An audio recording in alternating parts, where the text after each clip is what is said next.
asalaamualeykum wa rahmatullahi taala wa barakatuhu bokki jullit yi bokki taalibe yi waa kër Cheikh Ahmadou Bamba waa kër Alhaaji Mbàkke Buso noo ngi fii ci Gédé Buso ci kër Alhaaji Mbàkke Buso ci kanam Sëriñ Omar Buso mi nga xam ne mooy jëwriñi Alhaaji Mbàkke Buso mu boole kàddu yu nuyoo yu ànd ki cant ak i ñaan ak i ngërëm jëm ci njabootu sëriñ Touba gi jiital ci sëriñ Muntaxa Mbàkke ibnu Cheikh Mouhamadul Basir di ñaan sun borom yokk aw fanam ak wéram ba mu àggale ay mébétam ak mboolem njabootu sëriñ Touba gi sëriñ Cheikh Mbàkke moom sëriñ Abdou Khadir Mbàkke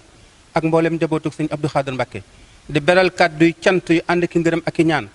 njabootu Alhaaji Mbàkke Buso gi ak mboolem seex yi ak taalibe yi ngir seen pëstéef ak seeni taxawaay ci mboolem ndigal yi ni weesu ñu ngi leen di ñaanal ngërëmul yàlla ak pajuk aajo texik àdduna ak alaxira gannaaw loolu nag sëriñ bi di leen yëgal ne daa am ndigal lu bàyyeekoo ci sëriñ Cheikh Mbàkke moom sëriñ Abdou Khadir Mbàkke muy liggéeyub tooli Thiel ñu war faa dem baddali ko sëriñ bi nag fas ci yéene yëkkati ay kaddu yëgal ko njaboot gi ak seex yi ak taalibe yi soññi leen ci ñu bokk déglu sëriñ Omar Bousso xalif El Hadji Mbàkke Bousso ci turu sama rakk yi nga xam ne ay xalifa lañ ci kër gi ak xalifa yi nga xam ne ay xalifa seex yi nga xam ne ñu ngi ci lu mel ne kër suñu góor kaanat suñ mbay sekk ak xalifa kër gi daal ku ci ne fa nga nekk te nekk fa njiit maa ngi la yëgal liggéey bi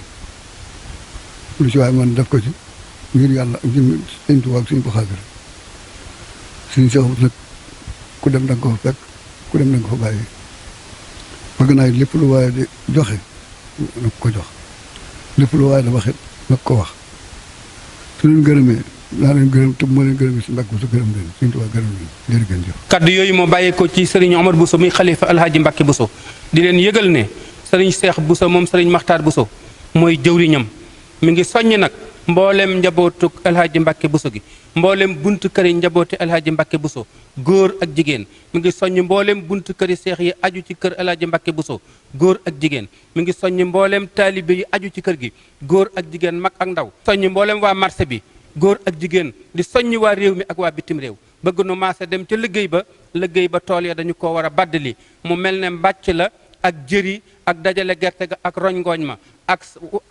góob sesamba ak lépp lu ci aju dañ ko war a baddali nañu waaj te teel a dem te yóbbaale ay njëfandukaay lépp lu mën a yëwénal liggéey ba lu mel ne fourchette ak roq ak radu ak lépp lu mën a yëwénal liggéey ba ci ay bañuwaar ak i sendal ak lu mën a yëwénal liggéey ba te bu ñu yóbbaale it jumtukaay yi nga xam ne dana mën a yanu bagage ya yóbbaale ay saako ak lépp lu yëwénal liggéey ba départ bi talaata la fukki fan ci weeru décembre 2024 ca la ñuy départ fii ci Touba Guédé ak mboolem buntu këri njabootu sëñ Mbàkke Buso yi ngir fanaani ca liggéey ba buñu àggee song tool ya liggéey ko ba liggéey ba sotti sëriñ bi nag mi ngi ñaan nu dem ci jàmm te toog fa ba liggéey bi sotti ni ko sëriñ bi bëggee ba su sëriñ bi santee gërëm nu sëriñ Touba gërëm nu Alhaaji Mbàkke Buso gërëm nu nun ñëpp noo ngi maase di ñaan sëriñ Omar Buso mii suñu borom yokk aw fanam yokk ak wéram ba mu àggale ay mébétam barke sëriñ Touba barke Alhaaji Mbàkke Buso salaamaaleykum wa rahmatullah